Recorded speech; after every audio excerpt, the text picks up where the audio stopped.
Check the mic and make sure it sound right, boys.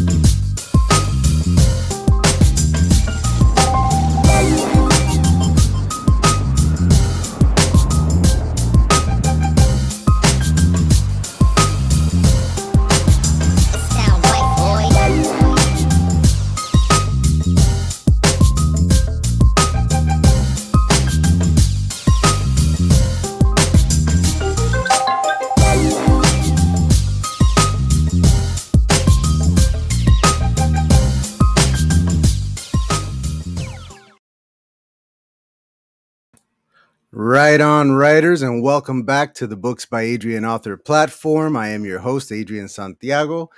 Welcome, one and all. If this is your first time with us, thank you very much for joining us. Let me get all the stuff on the screen here. Like I said, I'm your host, Adrian Santiago. I am an author and content creator here on YouTube. And my debut novel, Mythic Shadow of the Spark, is in the final throes of the editing process. It's going to go to critique partners and beta readers next and should be out early next year, which I'm very, very excited about. I hope you guys enjoy it when it's finally time to read it. If you would like to know when it comes out, if you'd like to see the cover reveal before anybody else or any of that good stuff, please do sign up for my newsletter. There's a link in the description down below, as well as written out on the screen for you right now. So go on over there and sign up. It's too quiet. Let's turn on some music because I know that the dulcet tones of my voice are not always enough. Let's go with the opening music. All right. Now, today's guest is the lovely Dawn Dugle. I cannot wait to talk to her about her many books. Please label any and all questions that you might have for Ms. Dugle with a Q. This will help me to find your question and ask it during the final segment of the show, the live chat Q&A. Speaking of which, welcome chat. I'm so very happy that you guys are here, especially those of you who are on time and or early. Thank you so very much. All right. Now, before we bring Ms. Dugle out, we have the ever popular segment of This Week in AuthorTube.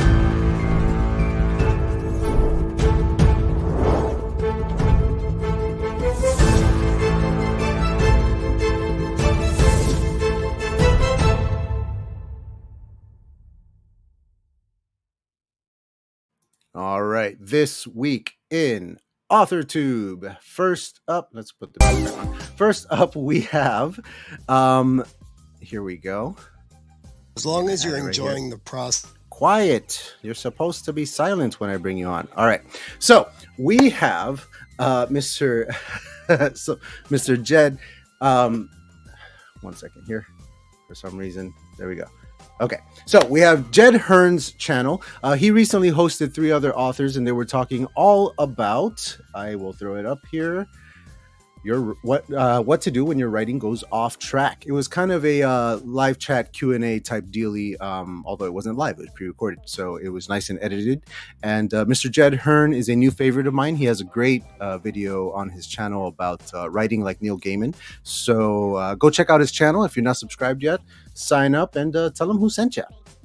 We also have one of my favorite channels, Hello Future Me, a former guest of Livestream Sunday. He was our season 4 finale guest, and he did an entire episode on writing vivid descriptions. And the clickbaity part of the title is he's telling Tolkien to stop describing the trees. For any of you like Richard and Martin, who I'm sure are kind of fed up with Tolkien's descriptions, this is the video for you. So go check that out. And I mean, he's got like 1 million subscribers, so I'm sure you're already subscribed. But if you're not, go do that. Tell him who sent you. All right. And then last but certainly not least, friend of the show, the channel, and of me in general, Ben Pick, on his channel Running to Write, did an incredible 40-minute video all about how to publish your book through Ingram Spark. He literally shows you on the screen and takes you through it step by step. And for somebody who has not yet published, this was invaluable information for me. So if you would like to learn all about how to publish through Ingram Spark, go ahead and check out his video. All 3 of these videos are linked in the description down below. Sign up as a subscriber to his channel, and you know it. Tell him who sent you. Although he's in the chat right now, I think, so he knows who sent him. All right, y'all. Enough of the business. Let's get to the fun stuff. The author of 3 different spicy romance series, Miss Dawn Dugle. Let's do it.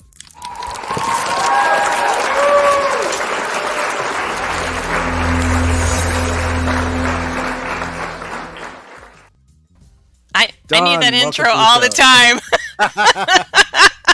That's awesome. That's what they all say. That's what they all say that. Welcome. Hi, how are you? I'm doing well. Thank you so much for having me. I appreciate that. Thank you so much for being here. The pleasure is all mine. The honor is all mine. I would like to surrender the floor to you for a moment. For anyone in my chat who is not familiar with yourself or your work, please tell us all who you are, where you're from, and what you're currently working on. Oh, goodness. My name is Dawn Dugle, and I write spicy romantic comedies with couples that are over the age of 35. Because honestly, there's a lot of romance books out there for, 20-somethings, and there wasn't a lot of stuff for later in life romance. So I set out to write one, and I ended up writing 14 of them. It's not just 3 series anymore, it's 4. Because don't know. I have all these series that have crossovers. They're all in the same universe, and 3 are romantic comedies, and this new thing is sort of under a different pen name, which I can tell you about later. But it's a lot spicier, which is why there's pen names. So anyway, yeah. Okay. All right. I'm originally from Indiana. I grew up in Indiana and traveled around the world. I've lived in 8 different states and another country. I worked in the news for 23 years before I decided enough was enough with telling bad stories, and I decided to tell good stories for the rest of my life, stories that made people laugh, stories that gave people hope, and apparently stories that set their Kindles on fire and make them snort laugh. So that's my goal now. It's just to make people try to snort laugh liquids out of their nose when they read my books. Yeah. Yeah. Hey, I'm here for it. I love a good snort laugh.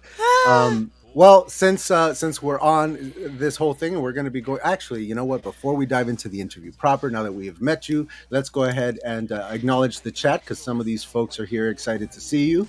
Let's see. SD Houston was the first through. And I have a poll going on as to people's preferred spice levels in their romance novels. So that's going on in the chat right now. And she claimed to not have an answer, but I told her that there is, in fact, a no pepper answer. So go for it.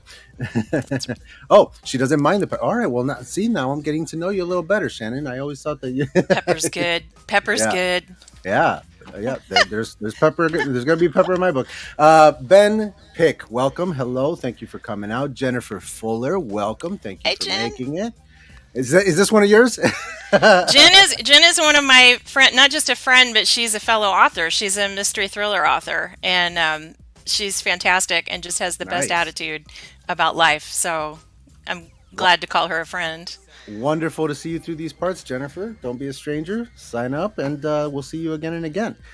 I like protagonists who aren't all 60. Yeah, you know, that's every book, right? In my book, all 3 main characters are 30 or older. I that's also a choice that I made as well. So it's I think you and I are very much alike, Don. Trying to fill in those gaps out there in the market, right? All right. It is fascinating. When I think sometimes I forget to really just hit home with that, because there are new readers that come to the series in different ways. They don't always start at the beginning of the first series. Sometimes it's the second or third. And I asked my followers on TikTok, I said, why do you like later in life romance? Like, what is it for you? And the majority of the answers were, I don't want to read about 20-year-old virgins who are making bad decisions, because we've already been there, done that, like 2 decades ago, back before there were smartphones, thank God. So, you want to have you want to have hope that there's a happy ending and a happy ever after for you over the age of 35, 40, what have you. And yes, Jen has ruined several shirts from not listening to me. Don't drink anything while reading my books, like anything, no liquids, because Comes right out the nose. I live for the snort laugh. I live for to make you laugh like that. As you were saying it, so was she. I've ruined several shirts from not putting down the drink while reading Dawn's book. Snort laughing is a real danger. It happens. Sounds like something I want to read. That's all I'm hearing. All right. Well, then let's get into it. Let's get into your background a little bit. Now, I'm sorry. You said you were from, did I hear you right, Indiana? Indiana. Right? Yep. Yeah, all right. Central Indiana. Tell us a little bit about growing up in Indiana and the shifts in your locations. It seems like you got a little bit of a nomadic past, huh? I do. Here's what I can tell you about Indiana. I am now an expert on John Mellencamp songs, because you have to know all of those. They won't let you out unless you know. Basketball. I'm 5'9". They made me play basketball. I'm not very good at it. FYI, don't challenge me to a game. You will, or do it, because you'll totally win. But I grew up in a really small town. Everybody knew your business. I had a car wreck on Main Street, and before the police, and I couldn't get out of the car, and before the police and the fire trucks showed up, my mom was sticking her head in the window. She's a hairdresser on Main Street, and she stuck her head in, and she's like, "Are you okay? Do you need, what's going?" And I'm like, "I'm fine." And she's like, "All right, I got to rinse out a perm. I'll be right back." And like, just left me there. It's fine. Like, she's fine. I see her. She's not bleeding. Nothing's cut off. It's good. So, I couldn't get away with anything. Everybody knew my business, and so I said, "Yeah, I'm out of here. I'm gonna move to the big city, and I'm gonna show y'all, and I'm gonna get out of here." And so I got a job in news and went to the farthest. I went to the other side of the planet, and ended up in a small town on an island. So it's just like I just one small town for another. And I lived in the Marshall Islands for a year, and that was fantastic. And I realized I'm never going to go back to snow ever again. So came back to the U.S., got a bunch of jobs in TV, kept getting promoted and moved around. And I did go someplace cold. I went to Milwaukee. That's my last news job. And I was like, I'm expected to go to work in negative 50 degrees, like negative actual 50 degrees, piles of snow. You have to keep your car running the entire time you're working. I said, I don't want to do this anymore. And you have to go report out. The fact that it's snowing really hard out there. Somebody has to do it. How are they going to know? Yes. And I had gotten all these jobs because I kept saying, well, what if? Like, what if I don't like the word can't?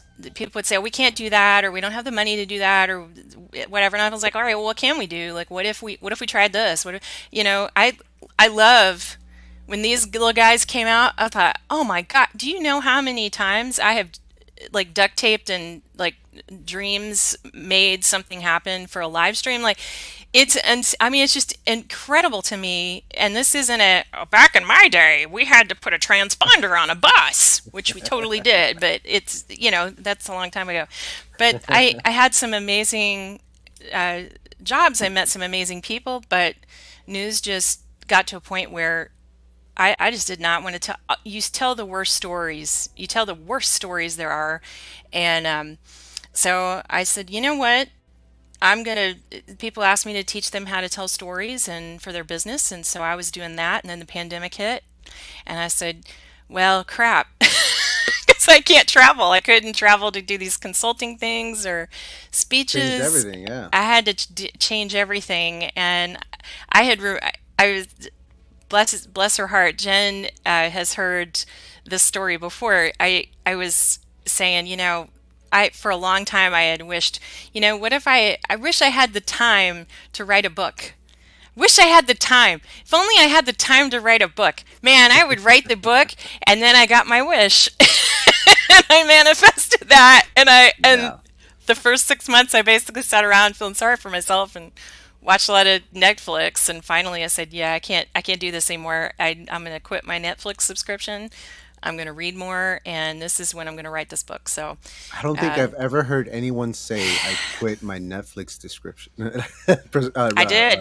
I quit watching subscription. TV. I Wow, quit altogether. Yep. I can't imagine it. I Now I binge read books, so I guess it really just traded one for the other. But Yeah, but books, they stimulate the old noodle a little more than the yeah, TV does, I think.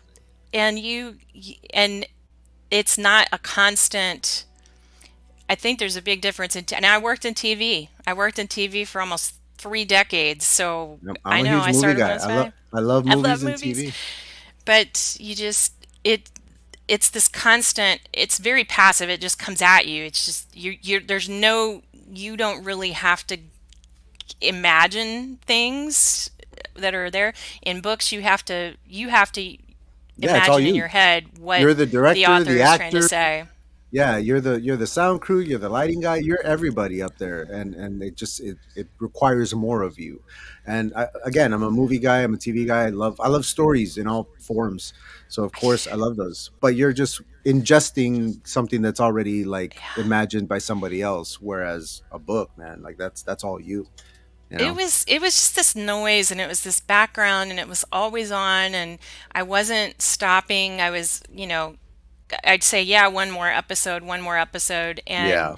I was getting to the point where I was watching shows that like I sat there and thought I could write something better than this. No Hmm. offense to Netflix. It's and not just Netflix. It's Netflix on It's all demand, over the place. Yeah. Prime, Disney. Like I had all the stuff, and I said, yeah, I'm out. Like done, cold turkey, done. That is the way we're gonna have to do this because I want to tell. I've got all these stories up here. I've got to get them out of my head, and so the only way I can do that is to stop listening to these other things. But I do Yeah, for read a sure. crap ton of books. I read 489 books last year, so yeah, Whoa, I that's read a lot. impressive. That's more books than there are days in the year. Yeah, That means you read at least a couple of those within a day. yes, yes, yes. That is not Wow. counting the number of times I read through my book. Listen, you stop reading, you stop watching TV, and you don't have kids. You got a crap ton of time on your hands. I'm just See, saying. that's where I I'm went just wrong. I saying. got two little boogers running around. I got no time. I got no time. All right. Now, it says in the bio on your website that you were making up stories since before you could write. Tell me a little bit Uh, about that. Tell me about writing stories before you could write. So that is, thank you, Indiana. Thank you, small town Indiana.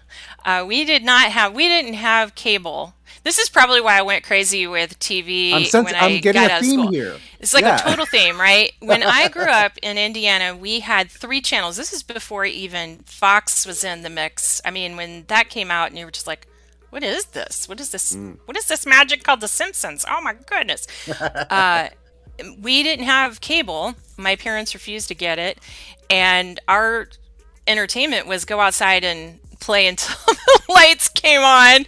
And so I was always in charge. Like it, my brother would follow me around, and I'm like, all right, today we're gonna play this, and we're gonna put on a play, or we're gonna do a skit, and this is your part, and this is how we're gonna do it.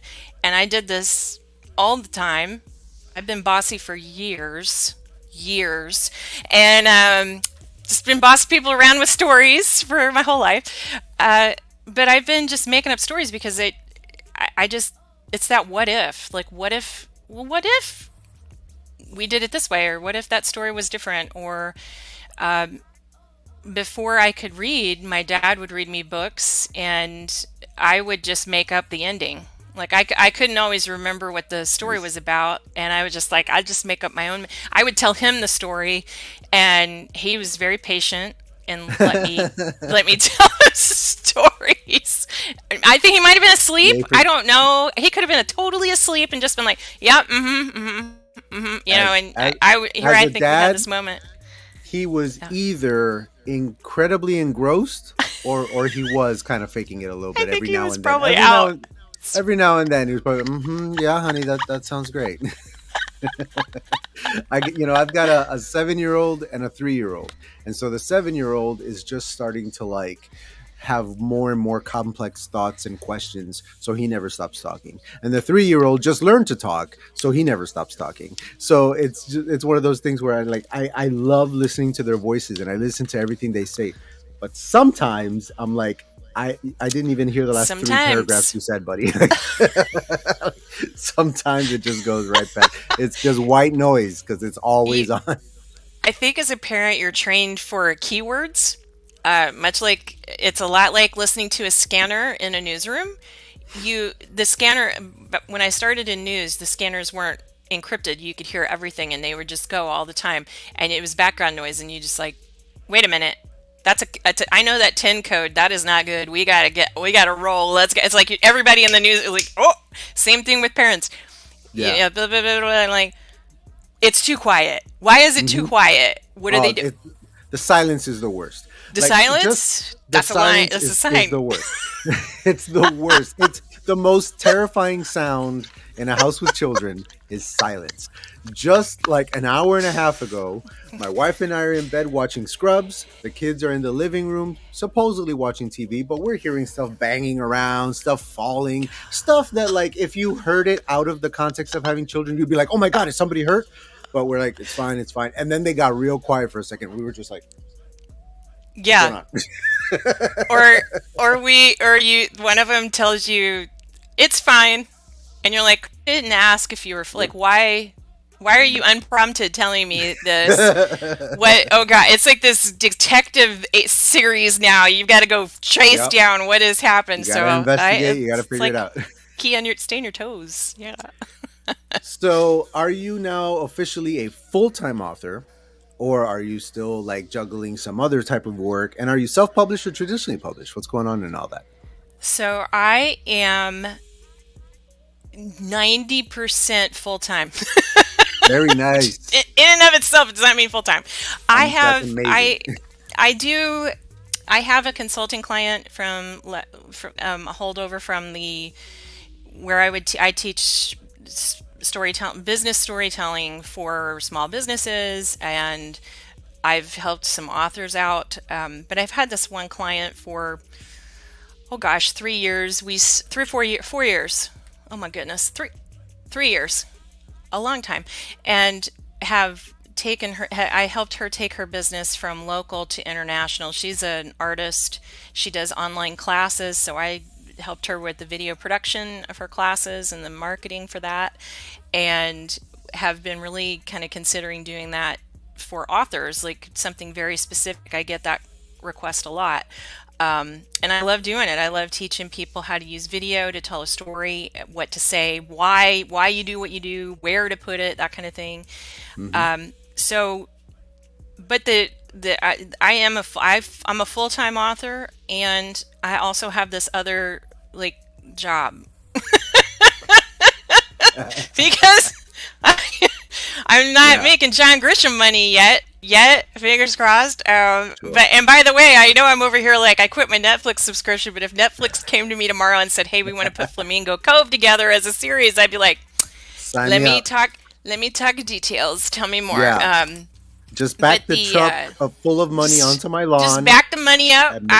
Let's talk. Like, by the way, I know how to write a screenplay. Can I be the writer of your show? I will Shonda Rhimes the crap out of that. Thank you so much. I'm not ashamed to say it, but everybody who watches my channel already knows I wrote this first novel. This debut novel is coming out with like as cinematically as possible, with the intention of like, can somebody please pay me a couple $1 million to go make this into a show, so I can just like finally like. if y'all, I can't say enough about it. This was I wanted to write I wanted to write Hallmark Christmas movies. This is how it all started. I wanted to write a Hallmark Christmas movie. I had zero idea of how to format a movie, and so I got this book. This was Save the Cat. I'm blurry, you can't see it, but Save the Cat. There you go. How about that? Maybe I put it by my face. You can see it. Save the Cat by Blake Snyder. There we go. This is the book. I met a screenwriter from he was one of the screenwriters for Coming to America, I was at this. He was an SNL head writer. And he's from What? Mississippi. I lived in Mississippi at the time. I met this guy. You're gonna I'm ask me his sorry. name, and I'd be like, "Crap, can't remember his name, but I remember the stories. I remember the That's stories." one of my favorite movies of all time. I love It that is movie. his story of how they pitched this movie basically was Eddie Murphy riffing. They had one sheet of paper with some notes, and it was just so. He told me, he says, if you want to write a screenplay, read this book, Blake Snyder. This is the book. And I was like, all right, cool, man, cool. And then I got Save the Cat Writes Back. And then the year I was going to write, I knew these would come in handy because I absolutely love these. And then the year I said, and so I wrote 2 screenplays. I wrote 2 Hallmark Christmas movies. They're terrible, by the way. They're absolutely crap. No wonder no one would take them. But it was, I kept thinking, well, maybe maybe I should write a book. If only Save the Cat. I'm having this conversation in my head. I'm taking a road trip back home in the holidays, and I think, if only Save the Cat, there was a Save the Cat that writes a novel. And I get to a rest stop, I pull up Amazon, and this comes up. Save the Cat Writes a Novel by Jessica Brody. So I'm like, yeah, I'm going to learn. That's how I learned how to write a novel. No kidding. That's what I did. I taught myself. And, but years of writing and years of storytelling. But anyway. That's awesome. And then I said, I have one book that's traditionally published. It is nonfiction. And I wrote that in 2018 and did not write another book for 2 years. I didn't try to write a book for another 2 years. And that I think was a big mistake, but you live and learn. But I reconnected with a friend of mine. I mean, this is how my life works. I think, I'd really like to learn how to do this. And then I stumble across somebody who has that knowledge. I reconnected with a friend who was self-publishing on Amazon, and he said, you'd be great at it. You've got all this background, you know how to edit, you know how to format things, you know how to market.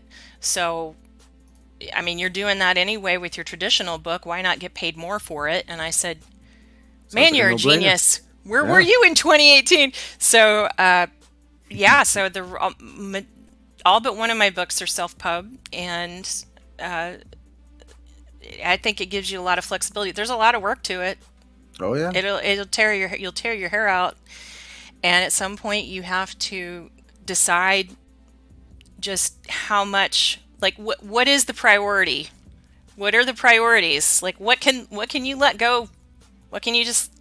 Yeah. I let go of Twitter. Twitter was not doing me any favors, so I said, you know what? I was one of the first certified people with the blue check mark on Twitter. No Twitter kidding. was my first social media platform. Yes. And I said, too, but I wasn't. I'm out. And I was like, deuces, I'm out. And I Twitter's crazy. deleted It's a the hurricane. account. Yeah, It's no, just, it's I couldn't do madness in anymore. It's just, I read mess. a study that says that 80% of the users on Twitter are bots. I believe it. 80%. I believe it. So I'm like, no thanks, I'm out. But it was a great platform. It was a great platform when it was. started, and it's just like everything else. You try things. You have overall strategies, and the tactics that you use are going to change. And if you don't let go of this idea that Twitter is it, and you have to be on Twitter every day, it's like, okay, well, what if Twitter wasn't it? I fought TikTok. I fought getting on TikTok. Fought it. Did it last December. Wish I had done it sooner. It is now my best platform. It is my best platform. Best one. This season of Livestream Sunday, I'm subtitling the TikTok invasion season, because like 9 out of 10 of my guests this whole season I got from TikTok, and including yourself, I believe. And That's true. Everybody agrees so far that it's their most useful platform for marketing their books. They sell more books on TikTok than anywhere else. It's crazy. And I haven't sold any books yet. My book isn't out yet, but I switched over to TikTok, and within like a couple of weeks, I was matching my numbers from Instagram that I've had for years. So I'm just Yeah. like, yeah, like the engagement is way better. There's comments going like everybody is way more engaged on that platform. I love it. There was a moment. There was a moment in January. I had been on TikTok for a few weeks, and I was doing all right. And there was just this moment that I remembered that I had 0 Fs left to give, and I just sort of like let my freak flag fly about being over 40 and like, these are my books. Just let it all hang out. And my God, it was like the floodgates opened and all these readers were like, oh, there you are. Oh, Nice. I've been looking for you. And quickly went from sort of the background noise to now people are seeking me out and they're doing all this stuff. It's amazing. It's amazing. Jennifer fought the TikTok pull too, but it has been incredible. Book Talk has been a Yes. huge help. She's I good at intend it to too. use it. Don't let her talk you out. Don't let her fool you. She's under JC Fuller. She's very good at it, and she's very funny with her. She's got a shovel that she brings into her videos since she's a mystery Okay. author. Yeah, I Just gonna say immediately that. need to check it out. Yeah, what are you doing with that shovel? Now, you brought up your books. You brought up letting it all hang out. Let's talk about Steamy, Sassy, and a little Kick-Assy. What kind of stuff can people expect in your books? What kind of readers will enjoy your books? Well, so the first book is A Hot Flash of Homicide. That's the first one I wrote. Again, I think it's like right here. Yes, A Hot Flash of Homicide.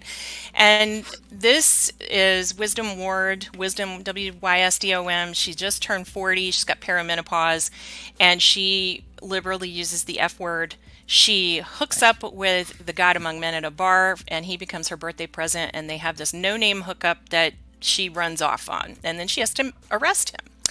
And good times. So it's very much, it's like if Stephanie Plum had spice in it.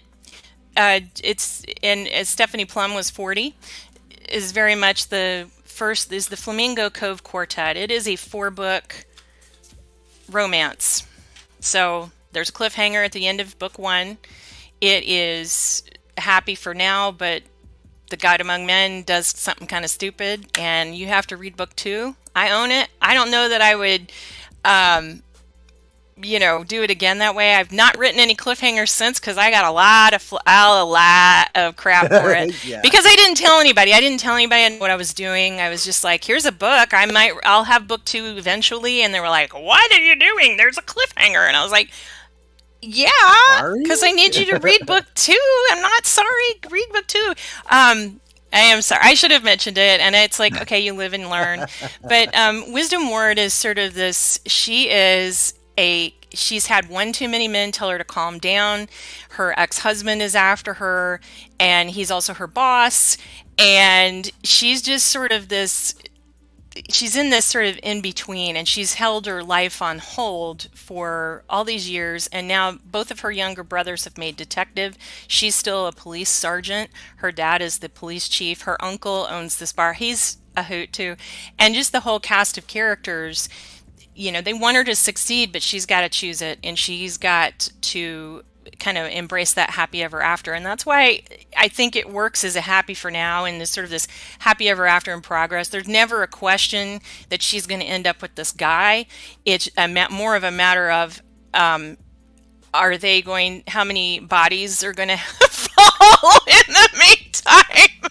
Because there's a body count. Like if I lived in Flamingo Cove, I would be like, dude, like I have these book bags that say Flamingo Cove, you won't die here, probably. Like it's the town motto, maybe. And there's like it's a 3 to 4 chili pepper spice. There's open door, all the words.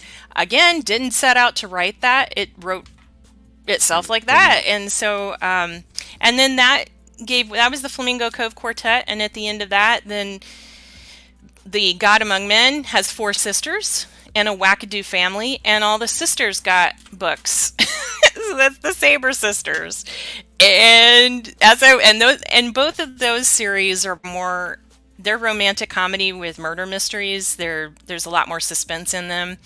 And I wanted to write straight rom-com, well, as Jen Fuller will tell you, I put mystery in them anyway. But in the Pleasure Point series, which is the new stuff, it's still small town. It's rom-com. The couples are over the age of 35. You meet all this. There's a group of senior citizens that are meddling in everybody's love life. There's some real behind the scenes machinations going on. No body count. No yet. And and no cliffhangers. So anywho, I mean, it was a lot of fun, and I really wanted to really delve into the fact that when you are over the age of 35, dating is different, falling in love is different. It is not, you don't have 40-year-old women who are mad as hell. Like some later in life romances, and I'm not going to name them, but I've read a crap ton of them, where the heroine is just pissed at everything. Everything's going wrong. She's wallowing, and it's like, I don't know too many women over the age of 40 who have gotten to this point and are living their lives and are like, woe is me, I'm just going to sit here and be mad. It's like, no, I got stuff to do. Like, let's fix it. How are we going to fix it? It may not be the best fix, but it'll be funny to see it try. Yeah. Like, let's try something. It's probably like, oh, I don't know, let's pick up a guy at a bar and not get his name and the next morning, we don't know what happened because she passed out, but let's run off the next day. Yeah, let's do the run of shame, because that's real grown up. Like, she's 40. She's also going through perimenopause, and that's wisdom. Wisdom is near and dear to my heart. She shows up in a couple of different books. She's in all 3 of the series. All the characters cross over. It's a lot of fun. It's fun. Well, I enjoy with that it. in mind, with them all taking place in the same universe, same town, it sounds like, what would you say are some of the differences between the 3 series? So I think the Flamingo Cove Quartet is more, it's a little bit light, even though there's some dark themes in there, and I really recommend, I put every possible content warning there could be on my website, and the first 2 series, they were like, it's like, wow, that's less stuff. Okay, maybe go check that out. I think Wisdom and Luke, the couple in the Flamingo Cove Quartet, there's a lightness to them, and sort of this, she has 0 F's left to give. She's gone through the ringer. He supports her even when it's hard to, and there's sort of this lighthearted approach to the crimes and the mysteries that they're solving, even the really dark stuff. There's a lot of lightheartedness. In the Saber Sisters series, I think it's a little bit darker. It's a little bit edgier. In Saber Stalked, the second book, the heroine, that's Rand. We like Rand. But the heroine, Carolina, is 45 years old. She's been dealing with this secret for 30 years. It's a dark secret. She hasn't really dealt with it, and the check is coming due. She's got to face the one that won't let her get away. But she does it with this sort of light, this attitude of sunshiny, and yeah, he's a cinnamon roll. Rand is a cinnamon roll. Sciencey nerd. I sciencey nerds are near and dear to my heart. That's I don't know Flint. any science. I don't know any sciencey nerds that look like that. Yes, yes, you do. They hide it under the lab coat, Adrian. That's what's happening. And yeah, you do root for the characters. You want them to succeed. I am going to throw everything in the kitchen sink at them, but it's like there's a happy ending. I promise. But they got to go through some stuff first. They do. And yeah. Yeah. Listen, I'm going to keep writing. I'm just going to keep writing the perfect guy for me in these books, and I'm going to manifest that, because I'm like, I'm just going to manifest it. And then, like, you got you got a beekeeper in this one. That's the newest one. Oh, and then then there's the spicy spice things that yeah. other things. But yeah, these guys are all, they respect their women. They may not be they're not, nobody's perfect. None of these characters are perfect. They're a hot mess. If they were perfect, they'd be boring. Yeah, they would be boring. Yeah. Well, so, let's not blow past it. Let's go ahead and pitch The Birds and the Beekeeper to the audience. What's The Birds and the Beekeeper all about? Oh man, The Birds and the Beekeeper was a lot of fun to write. You just got really excited. I could tell. Well, I used to park next to this car that had a bumper sticker on it that said "Beekeeper. If you see me running, try to keep up." And this, like, I've had this screenshot of this, like, I've carried this photograph around for years, and I kept thinking, man, like, what is a beekeeper? And then I met a beekeeper. Like, met a beekeeper in Gainesville, by the way. Hey, my home turf. It's a big time thing, and creating Pleasure Point, you've got some characters that they're new, and you've got some characters that we've met before. Dr. Vi Keck was in the Flamingo Cove Quartet. She gave Wisdom Words some very earth-shattering advice, and she's very clinical and sort of a no-nonsense doctor who had this love of her life in high school. She met the love of her life in high school and blames him for the worst moment of her life, and she left the island and has not come back, but she ends up back there because that's the way we do, and literally falls in his lap. Chapter 9, I think it's chapter 9. That's the one you don't want to read. You don't want to be drinking anything when you get to chapter 9. Yeah, chapter 9. But Vi ends up, for legit, running back into Spencer, her first love, who is a beekeeper, and she lands right on his junk. I love the title. The Birds and the Beekeeper. The Birds and the Beekeeper. And so she has to nurse him back to health because she's the one responsible for his injury. And I'm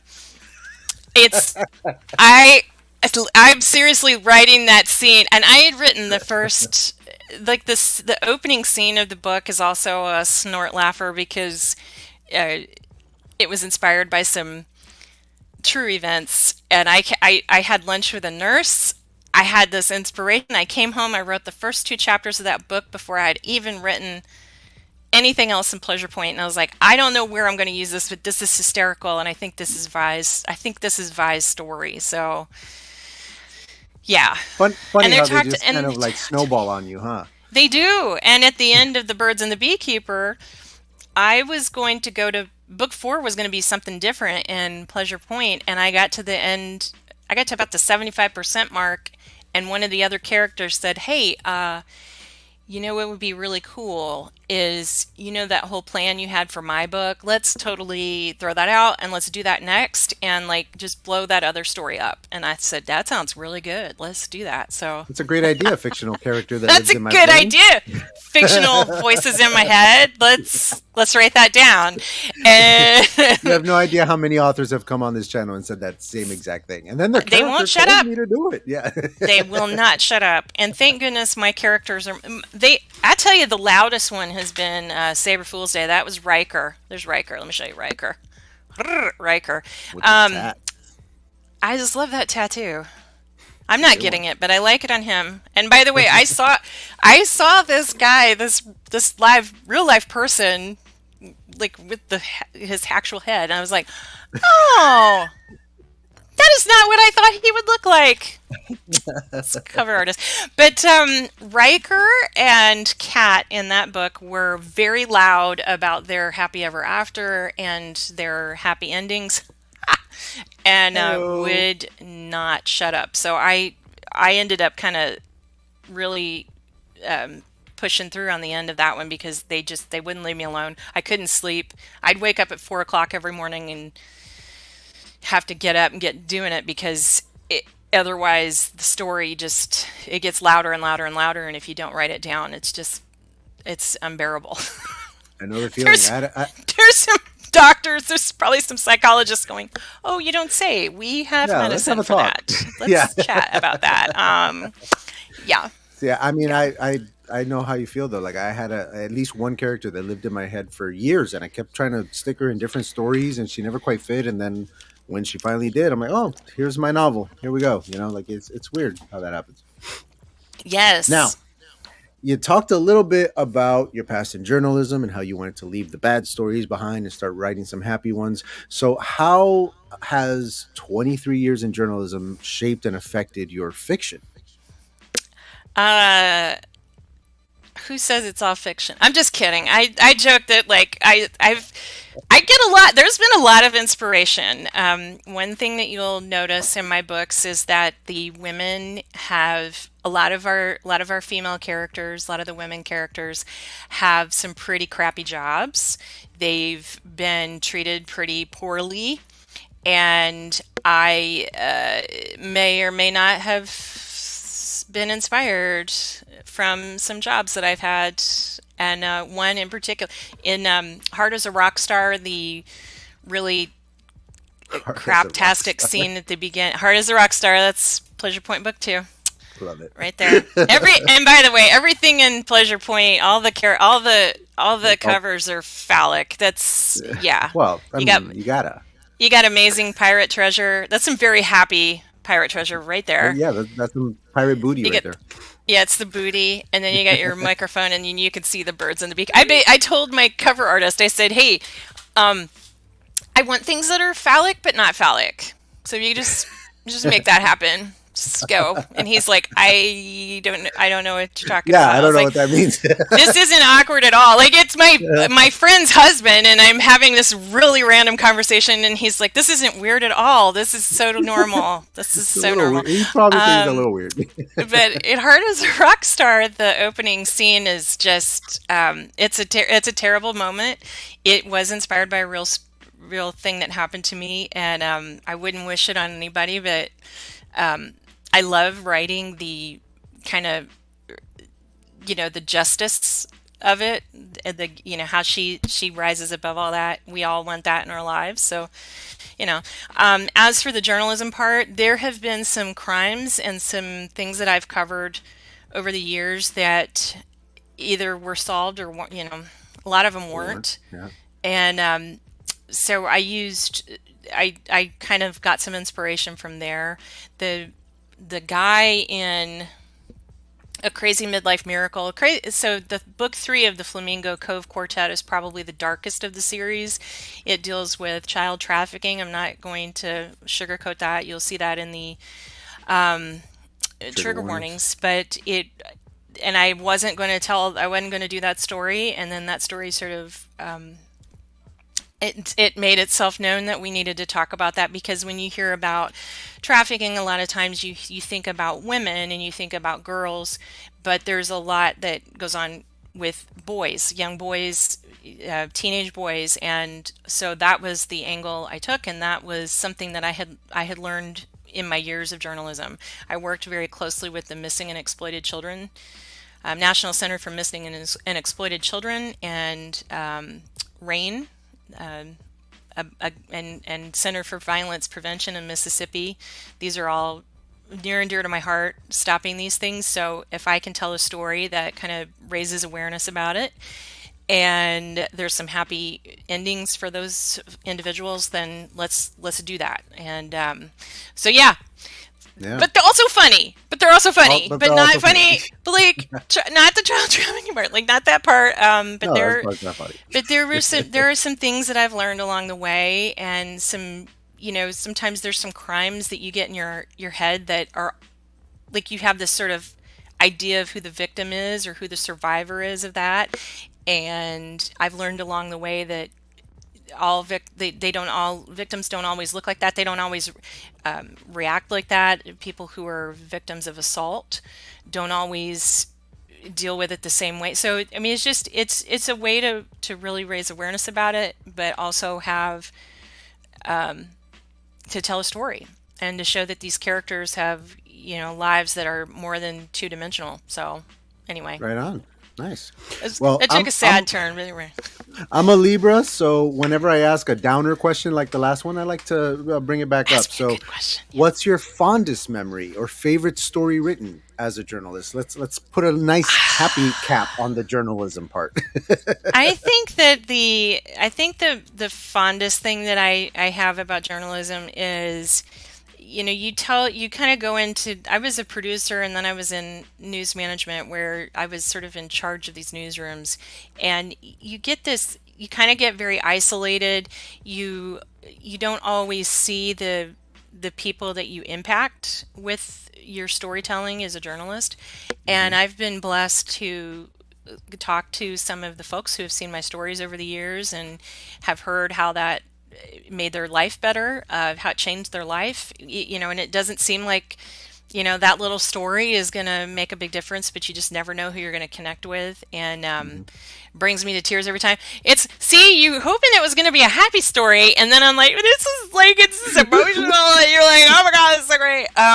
But knowing that you can make a difference in somebody's life, you don't always feel that way when you're working in journalism, and so it's nice to know. You don't always feel that way when you're being a spicy romance writer, and your books are spicy too. Hey, I'll be doing the Lord's work. Don't worry. The Lord's work.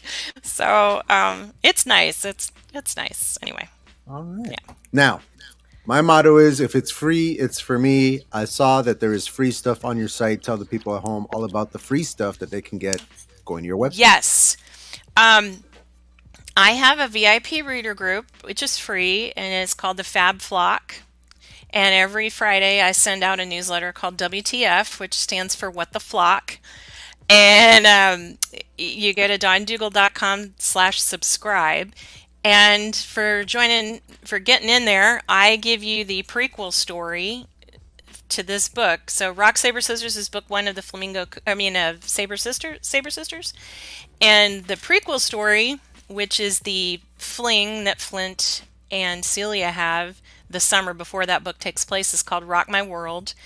And she does. And it's free. And then every week I share a funny story. I give you little things from the characters. A couple weeks ago, I shared a bonus content for the Pleasure Point series. And I make those emails, the email archive, available to all my subscribers. So like if you missed one, like if you joined today and you're like, man, that sounded good, I'd like to see that email. Great. They're all on my website. Go ahead and they're for you. And because these characters have so much to say. There's so much there. So right on. Yeah. Okay. Well, you have 2 series done. You have 1 ongoing that I saw, and then you mentioned there is the pen name ones coming up next. What can you tell us about what's coming up next? So there is one character who has shown up in every one of my books, and her name is Tatiana Martel. Tatiana is a 5 foot tall, 5 foot nothing hacker who is probably hacking me right now. She's tracking everything I'm doing, and she is married to a 6 foot 7 tall, 6 foot 7 inch drag queen. She's married to drag queen Lou Martel, who goes by, as one does, Midnight Louise.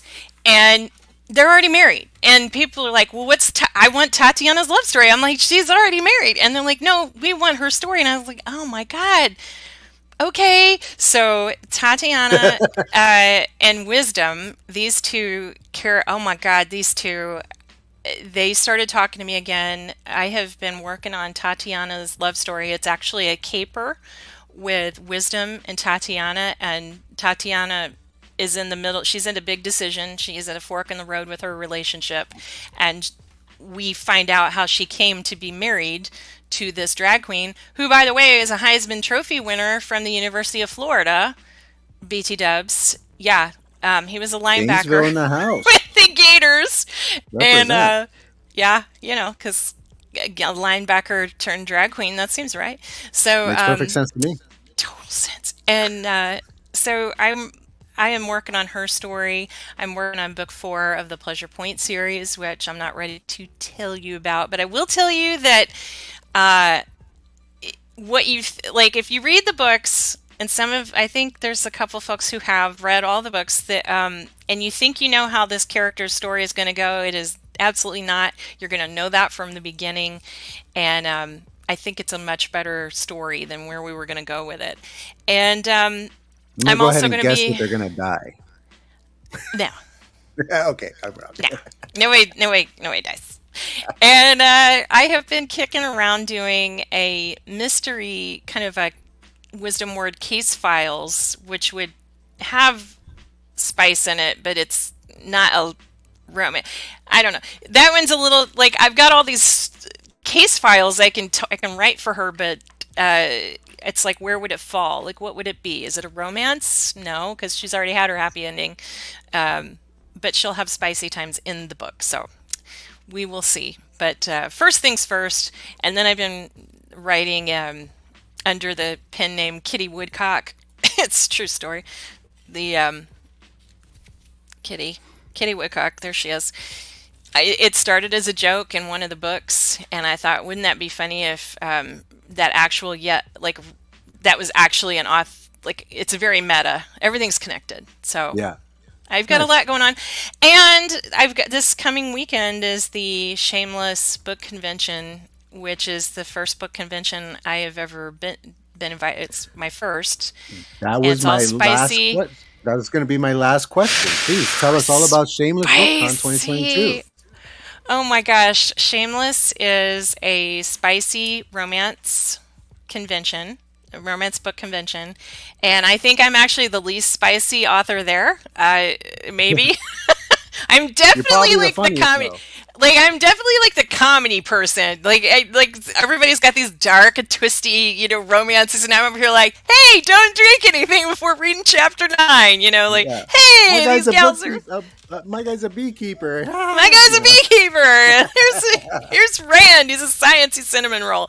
And I got invited. I kind of emailed him on a lark, and I said, hey, do you have any spots? And they said, we'd love to have you come. And we've seen your, people had seen my TikToks, and they'd seen my crazy antics, and they said, yeah, we'd love to have you there. So that's coming up this weekend, and it's a lot. I'm excited.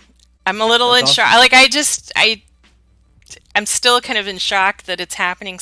Like it's happening. So, and I think there's some tickets still available. But it's in Orlando, which is my old stomping grounds. So I'm going to go check that out and see what's going on down there. Yes. Okay, let's get into some live chat Q&A. Let's do that here.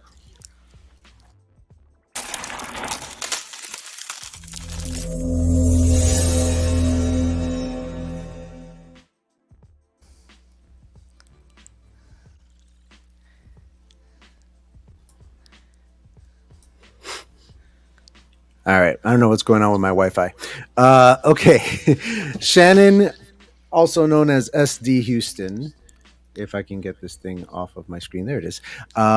Asks, I'm foraying into romantic fantasy more specifically, and I'm uncomfortable / unsure of writing steamy scenes, but I keep seeing advice that steamy romance sells better than clean. Any insight or advice? I would say write what the story needs. And this is really, I think this is the hardest thing for authors to grasp, and I'm including myself in this. Like, ask me how I know. When you're writing a story and trying to shoehorn it into something you think it needs to be to sell, I think that is really hard to write. It makes you burn out faster. It makes the story kind of flat. And if you read certain genres that are hot right now, when somebody has sort of formulaically churned out a story to hope to ride this wave. There are people who do well with spicy. There's some people who do well with clean romance. And when we're talking clean, I try not to use the term clean because there's this whole thing about STIs. Suggesting something that dirty is, it's like, okay, how about we do no spice or closed door versus 2, 3, 4, 5 chili peppers. Let's talk about that. So my friend Susan writes no spice, but has swoony moments. So there, I was reading her book, Piece of Cake. Her name is Susan Ferris, and she's got this series called Midnight Bluff. And I was beta reading Piece of Cake, which I think is book 3 for her. And I was at this really kind of steamy scene. It wasn't sex, but it was hot. It was a kiss, y'all. Like, I'm over here, like, and it was like, holy smokes, is my Kindle on fire? What is happening here? And it was just well done, but there was nothing on screen, nothing on page. She doesn't write that at all. Elena Johnson writes a whole lot of no spice, closed door romance as well. And she is a 6-figure author. So Debbie Maycomer, I mean, she's like the Hallmark queen. I mean, I think her stuff gets a little formulaic, but she doesn't put any of that in there. So it just really depends on what the story calls for and what you think it needs. And I will say that I have tweaked the spice. Like I've written the spice from day one. My mom will go out in the neighborhood telling people I write sex books, and they can't get to Amazon fast enough. I love that so you're it works spelling out. sex. I don't know what's going to get us flagged, No, so I'm like, I'm just like. This is marked as an like, adult this is- channel. You let it Like fly. this Let it is fly. like this is smexy times. I'm just so used to it with TikTok too, because TikTok's Yeah. like, oh no, we can't let you talk about that. Oh You my can't say god, that word. you Yeah. can unalive. I say that a lot too. Like I Yeah, just that's- it's like to the point. Unalive. He's unalive. It's unalived. But I think if you go out and you say, all right, I'm good, like you write the story, because the first draft is always crap, no matter who you are, and you go back through it and you're like, okay, this needs something else, or this is too much, or what have you, and you edit it. One thing that I've done over the last year, especially on TikTok, is really paid attention to the tropes and the things that I can write into a book. I heard another author do this, and she was talking about the things that she can write into a book that are good teasers. So, for example, mine. When a male character like claims the woman character and it's like, mine, you're mine, or she does it to, like, if a man in real life did this to me, I'd be like, I don't know what you're talking about, but no. But in fictional world, I'm like, tell me more. What's happening here? Yes. Yeah. Or the I'll burn the world down for you, or don't, he doesn't like anybody but her. Like, there's some things that social media and readers are foaming at the mouth for it, and they love it, and they will always love it. So working some of those things in that already work with the story has just made it more marketable. So that's what I would suggest. Write the story that you think needs to be told, and as you're doing it, keeping in mind, like, what are the marketing milestones for that? Like, what are the what do you have to have in those things to make it sell? And I think a lot of these writers groups are super helpful. 20 books to 50K is just phenomenal. There's Insta Love. Keep hearing about them. This is like 20 the books. 5th week in a row. 20 books to 50K pulled my head out of my ass. I'm not gonna lie.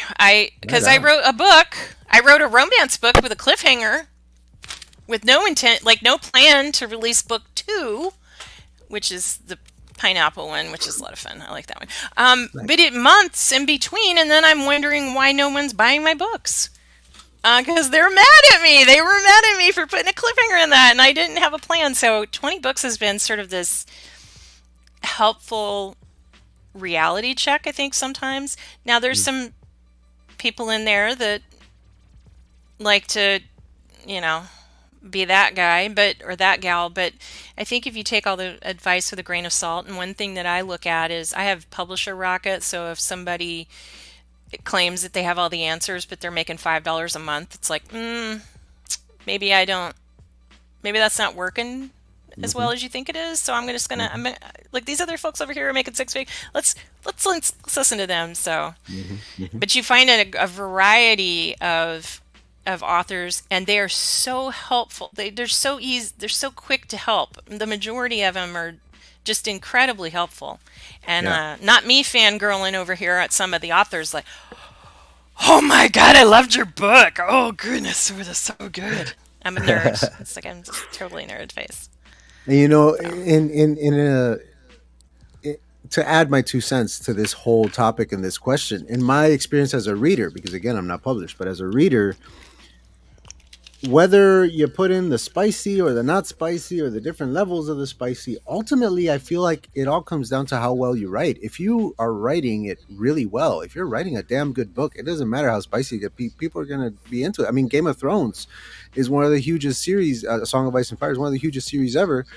There's quite a bit of spice in there, and a lot of it not so nice either. It's But a lot they're of just violence. yes, A lot of but violence they're against women. exceptionally well written, and now one of the biggest TV series of all time. So I would Shannon say really whatever. appreciates your advice. She says, "Thank you." Thank you.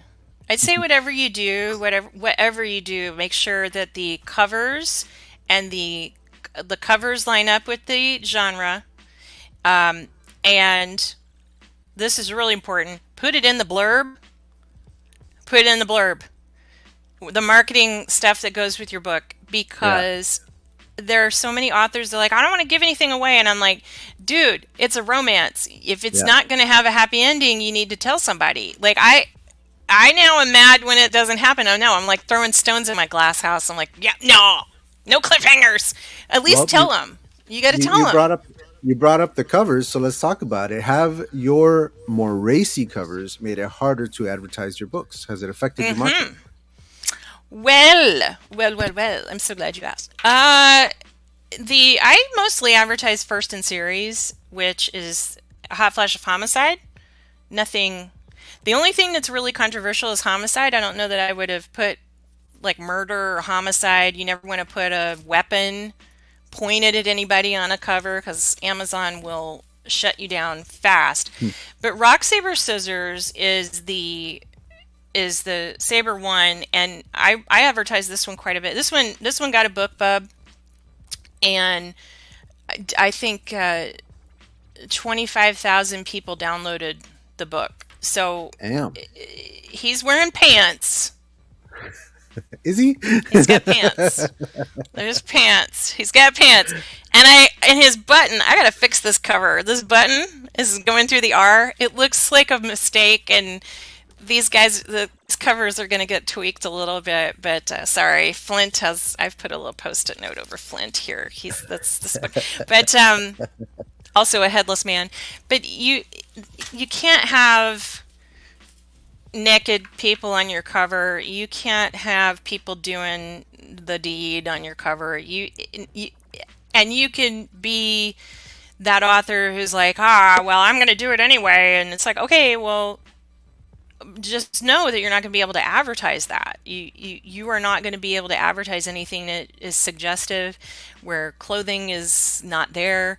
And I've seen some book covers where I'm like, how did that get through the approval process?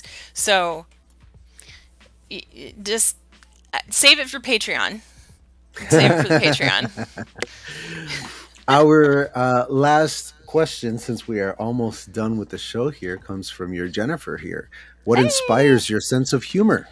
I am a incurable smartass. So always have been, always will. I think that life can be pretty fun, and life can be pretty funny. If you really, when you're in a really crappy situation and you really look at it, it's just hysterical. Like you're like seriously, like me years ago saying, if only I had time to write. I need time to write.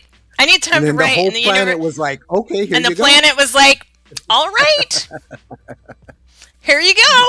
What are your excuses now? What are you gonna do now? What are you gonna say? Nothing. Yeah. And I mean, when you look at it like that, like when you're in it, I know it's really hard to see the forest for the trees sometimes, and you want to, and I have pity parties. I'll have a little pity party. I have an epic pity party. It'll last about 30 minutes. It's not catered. It sucks. And then I'm like, all right, now what are we gonna do? So okay, get over it. But life can be really funny, and life can be fun. And when you try to go at it and enjoy it, or try to just find the lighter moments. I think that makes it a lot better for you as a human being and better for all of us around. So that's where my sense of humor. It's not for everybody, but if that sounds like something that might be your jam, then you're gonna love my books. I love it. What a note to go out on. Miss Dugle, thank you so very much for being Thank with us. you. You have been an excellent guest. Your answers have been fantastic. I've learned a lot. And I'm just going to give you the floor one more time. Go ahead and say goodbye to everybody at home. Let them know what you have coming up next. If there's an event you want them to be aware of or anything, now's your chance. Go ahead and let them know. Excellent. My name is Dawn Dugle. I write spicy romantic comedies with couples over the age of 35. All of my books are in Kindle Unlimited. They're Amazon. And if you go to dawndugle.com/links, LINKS, you can find links to my books, to my sign-up sheets, to Shameless for tickets. And there's even a free anthology there with all the Shameless authors that you can download for free as well. So thank you, Adrian, for having me. I really appreciate it. That's a lot of fun. This has been great fun. I had a great time. You've been a great guest, and thank you so very much for being on here. To everybody in the chat, thank you for showing up. Thank you for participating. Great questions today. Thank you very much for that. This Tuesday, we do not have Tuber Book Club. That's next Tuesday, which I believe is November 8th. Where's my calendar? There it is. Yes, November 8th. So November 8th, we're doing the second half of the McMurdo Rift. And this Thursday, we have the Typewriters Podcast episode with the lovely Miss Dugle right here. So if you enjoyed our conversation with her today and you would like more from Dawn Dugle, stick around on this channel and come back on Thursday. And more Dawn. More Dawn is good, Dawn. And God help them. God help them all. And on Sunday, we are back for Livestream Sunday with Amy Rosenfeld, who is the author of Astra's Coda series. And it should be another great episode. So come back next Sunday at 4 for some more. Thank you so very much, everybody. Once again, yes, thank you. Jennifer, thank you so much for coming by. Welcome and goodbye all at the same time. And thanks for speaking today, Dawn. Everybody was very happy to hear from you. All right. Right on, writers. We are out.